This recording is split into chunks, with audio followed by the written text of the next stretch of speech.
Good morning students.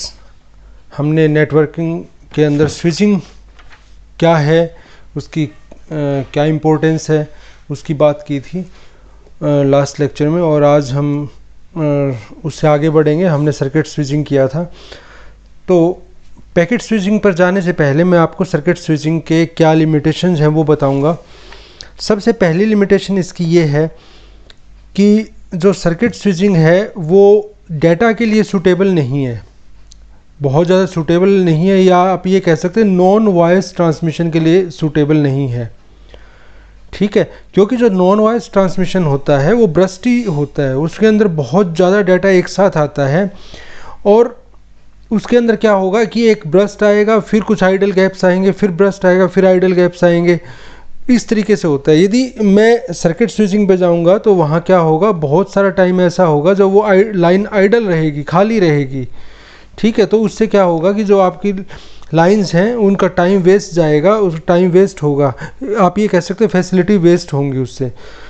Second weakness जो है वो ये है कि जो डाटा ट्रांसमिशन है और जो उसका डाटा रेट है वो इसका कम है सर्किट स्विचिंग का। क्यों? क्योंकि जो लिंक बनता है वो सिंगल केबल के बीच में बनता है, सिंगल केबल कनेक्शन बनता है बीच में। जब उसकी स्विचिंग होती है तो सिंगल केबल बनती है बीच में, और उसके अंदर मैक्सिमम डाटा रेट वही जा सकता है जो सिंगल केबल का हो सकता है। तो इसलिए सेकंड जो मैंने बताया कि इसके अंदर जो डाटा रेट है वो कम रहता है। थर्ड ये है कि जो सर्किट स्विचिंग है वो इनफ्लेक्सिबल है। ठीक है, उसमें फ्लेक्सिबिलिटी नहीं है। एक बार सर्किट पाथ बन गया तो उसके बाद डाटा ट्रांसमिशन उसी से होगा, जब तक कि वो कंप्लीट ना हो जाए वहीं से होगा। ठीक है, तो चाहे वो एफिशिएंट है या नहीं है, वो चीज़ वहीं से होनी है, ट्रांसमिशन वहीं से होना है। उसके बाद क्या है, नेक्स्ट क्या है, नेक्स्ट और लास्ट है switching sees all the transmission as equal. सभी ट्रांसमिशंस को वो एक ही तरीके से देखती है। मीन्स किसी को प्रायोरिटी नहीं दी जाती, प्रायोरिटी बेस पे नहीं है। आपने एक बार स्विचिंग कर दी, ठीक है, तो स्विचिंग कर दी, उसके बाद इन बिटवीन यदि कोई और रिक्वेस्ट आ रही है तो उसको कंसिडर नहीं करेगा। तो इन सब को देखते हुए जो सर्किट स्विचिंग है वो सूटेबल नहीं है डाटा ट्रांसमिशन के लिए। फिर हम किसका यूज़ करेंगे, हम उसके बाद बेटर ऑप्शन ये है कि पैकेट स्विचिंग। पैकेट स्विचिंग के अंदर फिर दो टाइप होती हैं, वन है डाटाग्राम अप्रोच और सेकंड है virtual circuit approach. Virtual circuit approach फिर दो टाइप की होती है, फर्स्ट है एसवीसी और सेकंड है पीवीसी। जो एसवीसी होता है that is switched virtual circuit, और पीवीसी जो होता है परमानेंट वर्चुअल सर्किट। तो इसके अंदर हम आगे बात करेंगे। नेक्स्ट आप देखते हैं तो यहाँ आपको डायग्राम मिलता है डाटाग्राम का। ये डाटाग्राम अप्रोच है। डाटाग्राम अप्रोच के अंदर क्या होगा कि यहाँ देखिए आप, इसके अंदर ये आपका नेटवर्क है। इस नेटवर्क के अंदर हब्स बने हुए हैं, ये हब्स हैं, दीज आर हब्स। ठीक है, ये डाटा को होल्ड भी कर सकते हैं, ठीक, और रीडायरेक्ट कर सकते हैं, ये इसकी कैपेबिलिटी होती है। अब यदि ये चीज़ इसने यहाँ सेंड की है तो ये पैकेट्स की फॉर्म में होगा। वन पैकेट इधर से जा सकता है, सेकंड पैकेट इधर से जा सकता है, थर्ड पैकेट इधर से जा सकता है, फोर्थ पैकेट इधर से जा सकता है। फोर्थ पैकेट इधर रीडायरेक्ट कर दिया, उसके बाद सेकंड पैकेट इधर से चला गया। तो मीन्स सारा काम ऐसे होगा कि कोई पैकेट कहीं से जा रहा है, कोई पैकेट कहीं से जा रहा है, और लास्ट में जाके यहाँ जो सर्किट है या यहाँ जो पैकेट है वो बने मिलेंगे सभी। और ये रिस्पॉन्सिबिलिटी होती है इसके डाटा लिंक लेयर की कि वो उनको इन पैकेट्स को रीडायरेक्ट करे। मीन्स रीडायरेक्ट करे का मतलब क्या है कि रीअरेंजमेंट करे इनको। रीअरेंजमेंट मीन्स पहले यहाँ पे 1 2 3 4 आए थे, तो यहाँ पर इसको अगेन रीअरेंज करना है 1 2 3 4 की फॉर्म में, तो ये अरेंजमेंट दोबारा होगा। तो ये रिस्पॉन्सिबिलिटी किसकी होती है, डाटा लिंक लेयर की। ठीक है। तो ये फर्स्ट है डाटाग्राम अप्रोच। इसके अंदर जहाँ से पाथ मिलेगा, जहाँ से इसको कन्वीनियंट होगा, वहाँ से पैकेट्स को भेज दिया जाएगा। कोई भी पाथ रिजर्व नहीं होगा किसी के लिए भी, ठीक है। अब यदि यहाँ पर एक कंज्यूमर अभी है, एक डिवाइस है जो अभी ट्रांसमिट कर रही थी, सपोज करो ये बी डिवाइस भी ट्रांसमिट करे और ये सपोज करो डब्ल्यू के पास ट्रांसमिट करना चाहते हैं, तो इसके भी पैकेट्स इसी तरीके से आगे जाएंगे। इसके पैकेट्स भी ऐसे ही फ्लो करेंगे, जैसे ये फ्लो कर रहे हैं ऐसे इसके पैकेट फ्लो करेंगे। तो इसको अपने एड्रेस पता है, क्योंकि मैंने बताया था पैकेट्स के साथ हमेशा एड्रेस रहते हैं कि कहाँ जाएगा, और सिंक्रोनाइजेशन भी रहती है। तो ये इसके पैकेट अपने एड्रेस पे अपने आप मूव करेंगे, इसके पैकेट अपने एड्रेस पे जाएंगे, ठीक है। तो ये इसके अंदर होता है डाटाग्राम अप्रोच के अंदर। और डाटाग्राम अप्रोच के अंदर जो डिले होती है, डिले कितनी होती है देखिए, ट्रांसमिशन टाइम, ठीक है, ट्रांसमिट करने में जितना टाइम लगा, उसके बाद पहला नोड आ गया, वहाँ कितना टाइम लगा, वहाँ कितना वेट करना पड़ा, ये है, ये नहीं है, वहाँ कितना वेट करना पड़ा। फिर यहाँ से ट्रांसमिशन टाइम लगेगा, ये ट्रांसमिशन टाइम है, ये ट्रांसमिशन टाइम है, और उसके बाद वेट कितना करना पड़ा, क्योंकि यहाँ रास्ते में बहुत सारे नोड्स आएंगे। जबकि हमने सर्किट स्विचिंग के अंदर पढ़ा था तो वहाँ पर वेट नहीं करना पड़ रहा था, वहाँ जो हुआ तो स्विचिंग हो गई और स्विचिंग होने के बाद ट्रांसमिशन स्टार्ट हो गया। यहाँ ऐसा नहीं है। यहाँ क्या है कि यहाँ से निकलने के बाद भी डिफरेंट हब्स के ऊपर इसको वेट करना पड़ेगा, डिफरेंट नोड्स के ऊपर इसको वेट करना पड़ेगा, ठीक है। और जो वेट करना पड़ा तो वहाँ उसके बाद क्या होगा कि यहाँ पर जो टोटल डिले है, वो टोटल डिले कितना हो गया, इतना हो गया। सर्किट स्विचिंग के अंदर एक बार यदि आपका, चाहे आप स्पेस डिवीजन स्विचिंग यूज़ कर लो, चाहे आप टाइम डिवीजन स्विचिंग यूज़ कर लो, वहाँ ऐसा नहीं था। वहाँ स्पेस डिवीजन के अंदर तो अलग से सर्किट ही बन गया, उसके बाद ट्रांसमिशन होता रहेगा। लेकिन जब आप सर्किट टाइम डिवीजन की बात भी करते हो तो जो एक बार पैकेट निकल गया वो रास्ते में कहीं रुकेगा नहीं, वो सीधा जाके डेस्टिनेशन के ऊपर ही जाएगा सीधा, तो वो रास्ते में कहीं नहीं रुके, कहीं स्टोर नहीं होगा। तो यहाँ क्या है, यहाँ ये चीज़ है कि यहाँ रास्ते में इसको होल्ड करना पड़ सकता है, तो यहाँ स्टोरेज होती है इनकी, ठीक है। तो ये इसके अंदर डिले है, ये इसकी लिमिटेशन भी कह सकते हैं आप। डाटाग्राम अप्रोच में जब दोनों अपना डाटा सेंड कर रहे हैं, देखिए इसके कलर से डिफ्रेंशिएट कर रखा है, ये आपका ब्लू कलर के अंदर है, ये रेड कलर में है। तो जो पैकेट्स जाएंगे, इसके पैकेट जा रहे हैं इस पाथ के थ्रू, इस पाथ के थ्रू, इस पाथ के थ्रू भी जा रहा है। अब देखिए यहाँ से इसका पैकेट भी जा रहा है, इसका पैकेट इधर जा रहा है, फिर इसका पैकेट इधर जा रहा है, तो ये इधर जा रहा है। तो इस टाइप में पाथ्स फॉलो करते हैं। तो एक जो पाथ है तो ज़रूरी नहीं है कि डेडिकेटेड पाथ हो, उसको एक ही यूज़र यूज़ कर सके, ऐसा नहीं है। मल्टीपल यूज़र भी उसको यूज़ कर सकते हैं। That depends on the it's bandwidth, bandwidth कितनी है। Now this is switched virtual circuit. Switched virtual circuit type है वर्चुअल सर्किट की। तो वर्चुअल सर्किट के अंदर क्या होता है, पहले ये समझ लिया। वर्चुअल सर्किट अप्रोच के अंदर क्या होता है कि when ever required A virtual path is created, तो वर्चुअल पाथ बनता है। वो वर्चुअल पाथ कब तक बनता है, जब तक कि वो सेशन पूरा ना हो जाए, उस सेशन का कम्युनिकेशन पूरा ना हो जाए। तो सपोज करो यहाँ ये पाथ बना, हाँ, इसके अंदर फिर मैंने दो बताए थे कि स्विच्ड होता है और एक परमानेंट होता है। पहले हम स्विच्ड की बात करते हैं। यहाँ एक पाथ बना, ये पाथ टेम्परेरी पाथ होगा और उतने टाइम तक के लिए होगा जब तक कि ये सेशन कंप्लीट ना हो जाए। उसके बाद क्या है कि यहाँ से ट्रांसमिशन होगा, डाटा ट्रांसमिशन होगा और पैकेट बाय पैकेट भेजे जाएंगे सेम पाथ को फॉलो करके, और उसके बाद वो डिस्कनेक्ट हो गया।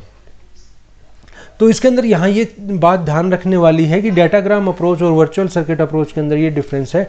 डाटाग्राम में तो सभी पाथ अवेलेबल है, वो किसी भी पाथ को फॉलो करके उनमें एड्रेस दिया होगा। एड्रेस प्रीएम्बल डिजिट बहुत ज़्यादा होंगी, उसके अंदर प्रीएम्बल बिट्स बहुत ज़्यादा होंगी, आप कह सकते हो बिट्स बहुत ज़्यादा होंगी।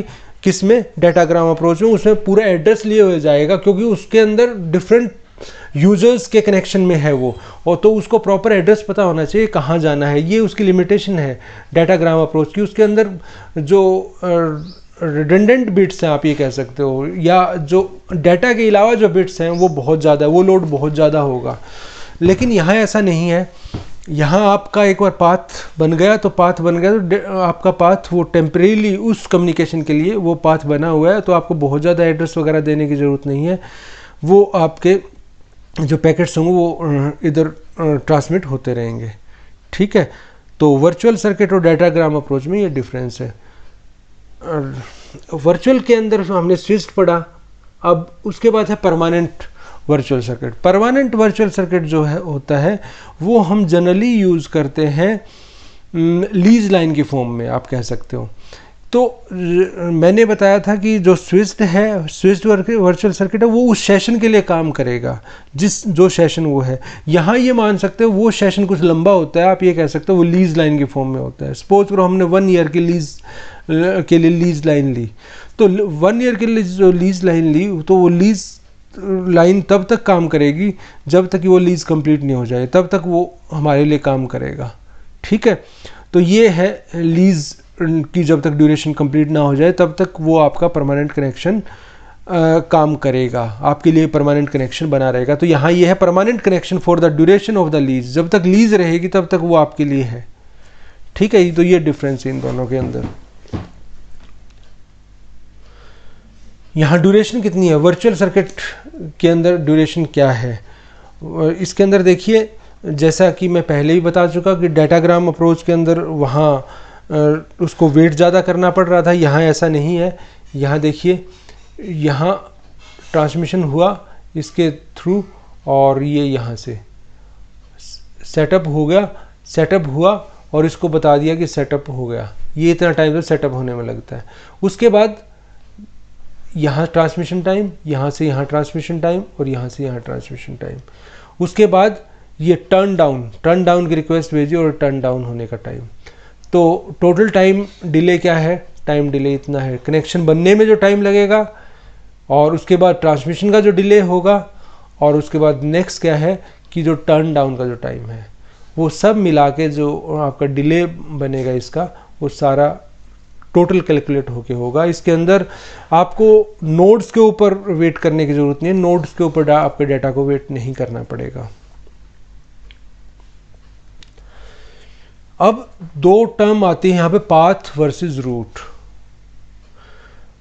पाथ जो बनता है वो सर्किट स्विच कनेक्शन में बनता है, सर्किट स्विच कनेक्शंस के अंदर। तो वहाँ उसके अंदर क्या है कि जो पाथ बनेगा वो रियल में कनेक्शन होगा, उसका जो कनेक्शन बनेगा that will be in real.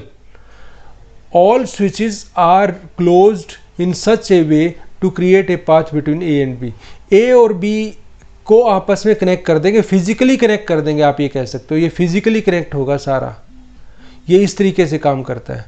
और जब आप बात करते हो रूट की, तो रूट के अंदर क्या है कि all the switches create an entry in such a way to create a route for this connection। अब इसको थोड़ा समझो।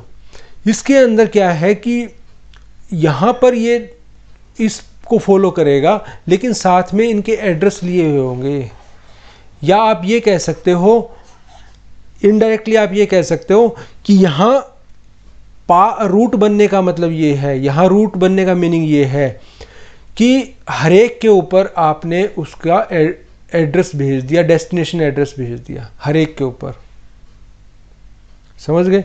हर एक नोड के ऊपर आपने डेस्टिनेशन एड्रेस भेज दिया, जबकि यहाँ ऐसा नहीं था। यहाँ फिजिकली वो कनेक्ट हो रहे थे सारे, यहाँ फिजिकली कनेक्ट हुआ है सारा। लेकिन यहाँ ऐसा है कि आप ये कह रहे हो रूट बन गया का इसका मतलब ये है कि आपने हर एक जो ऑन द वे जितने भी नोड्स आते हैं उन सब के ऊपर आपने डेस्टिनेशन एड्रेस भेज दिया, ये रूट बन गया। Dedicated versus shared, dedicated versus shared का मतलब क्या है, ये जो पाथ बनेगा ये डेडिकेटेड पाथ है, मीन्स इसको और कोई यूज नहीं करेगा, और ये सर्किट स्विच के अंदर होता है। वर्चुअल सर्किट कनेक्शन के अंदर क्या है कि ये होगा इसको और कोई भी यूज़ कर सकता है। शेयर्ड लिंक, इसको और कोई भी शेयर कर सकता है। लेकिन अब जैसे मैंने बताया ना, परमानेंट टाइप का बताया था और एक स्विच टाइप का बताया था। एक बार यदि आपका बन गया कनेक्शन तो सारा आपका कम्युनिकेशन इसी के थ्रू होगा। इट डजेंट मैटर कोई और भी इसको यूज़ कर रहा है, कोई और उसको यूज़ कर रहा है, करता रहेगा, कोई प्रॉब्लम नहीं है। लेकिन यहाँ आपका जो कम्युनिकेशन होगा वो अब सारा इसके थ्रू होगा। डाटाग्राम की तरह नहीं है कि आपका चेंज होता रहेगा, कभी कोई पाथ फॉलो होगा, कभी कोई पाथ फॉलो होगा, ऐसा नहीं होगा यहाँ। ठीक है। उसके बाद जो लास्ट है मैसेज स्विचिंग। मैसेज स्विचिंग को आप बहुत हद तक आप देख सकते हो डाटाग्राम अप्रोच की तरह, लेकिन डिफरेंस है। डाटाग्राम के अंदर जो यूज़ होती है वो प्राइमरी मेमोरी यूज़ होती है, और मैसेज स्विचिंग के अंदर जो यूज़ होती है वो सेकेंडरी मेमोरी यूज़ होती है। प्राइमरी मेमोरी के अंदर रैम यूज़ होती है डाटाग्राम अप्रोच के अंदर, और यहाँ जो यूज़ होती है, यहाँ हार्ड डिस्क आप बोल सकते हो, हार्ड डिस्क यूज़ होती है जो डाटा को स्टोर करते हैं। यहाँ भी काम वही रहेगा कि यहाँ डिफरेंट नोड्स हैं, देखिए डिफरेंट नोड्स आप देख पा रहे हैं यहाँ पे। इस डिफरेंट नोड्स के ऊपर सेकेंडरी मेमोरी होंगी, इसके ऊपर सेकेंडरी मेमोरी होंगी, इसके ऊपर सेकेंडरी मेमोरी होंगी। ठीक है, यहाँ सेकेंडरी मेमोरी होंगी, वो डाटा स्टोर करेंगी, और डाटा स्टोर करने के बाद वो जो पाथ उसको कन्वीनियंट लगेगा उस पाथ को फॉलो करके वो भेज दिया जाएगा। तो जब आप इसकी डेफिनेशन की बात करते हैं तो मैसेज स्विचिंग क्या होता है? The messages are stored and relayed from secondary storage. ठीक है। While in packet switching the packets are stored and forwarded from primary storage. ये डिफरेंस है। प्राइमरी स्टोरेज का यूज़ होता है पैकेट स्विचिंग के अंदर, और मैसेज स्विचिंग के अंदर जो यूज़ होता है वो सेकेंडरी स्विचिंग का यूज़ होता है। ठीक है। तो ये इसके अंदर मेजर डिफरेंस है। लेकिन ये इसका ज़्यादा यूज़ जो होता था मैसेज स्विचिंग का, वो 60s और 70s के अंदर ज़्यादा यूज़ होता था। अब इसका यूज़ इतना नहीं है। ठीक है। तो यहाँ हमने इस लेक्चर में हमने कवर किए पैकेट स्विचिंग और मैसेज स्विचिंग। हमारा ये स्विचिंग का टॉपिक यहाँ कंप्लीट होता है। नेक्स्ट लेक्चर में हम नेक्स्ट टॉपिक स्टार्ट करेंगे। Thank you very much.